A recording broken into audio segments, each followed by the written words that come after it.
ముఖ్యమంత్రి చంద్రబాబు నాయుడు కలెక్టర్లతో నిర్వహించిన కాన్ఫరెన్స్లో ప్రకాశం జిల్లాకు సంబంధించి 15% గ్రోత్ సాధించడంపై ప్రజెంటేషన్ ఇచ్చినట్లు జిల్లా కలెక్టర్ తమీమ్ అన్సారియా వెల్లడించారు.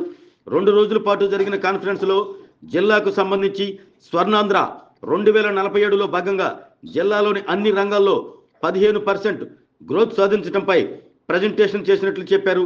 జిల్లాలోని అన్ని శాఖల అధికారులకు భవిష్యత్తు లక్ష్యాలను తెలియజేసి అన్ని రంగాల్లో జిల్లా ముందంజలో ఉండేలా చర్యలు తీసుకుంటున్నట్లు జిల్లా కలెక్టర్ వివరించారు. 2 డేస్గా కలెక్టర్ కాన్ఫరెన్స్ జరిగింది. దాంట్లో అందరు జిల్లా కలెక్టర్స్ కూడా district action plan Swarnandhra 2047 action plan present చేయడం జరిగింది. సో దాంట్లో మన జిల్లాకు సంబంధించిన అన్ని రంగాల్లో కూడా 15% గ్రోత్ అనేది అచీవ్ కావాలి. దానికి ప్రతి సెక్టార్లో కూడా ఏమేమి యాక్టివిటీస్ చేయాలన్నది గురించి ప్రజెంటేషన్ చేయడం జరిగింది. దాంట్లో గౌరవ ముఖ్యమంత్రి గారు ఇన్స్ట్రక్షన్స్ ఇవ్వడం కూడా జరిగింది. దాని ప్రకారం రాబోయే రోజుల అందరు హెచ్ఓడిస్ కూడా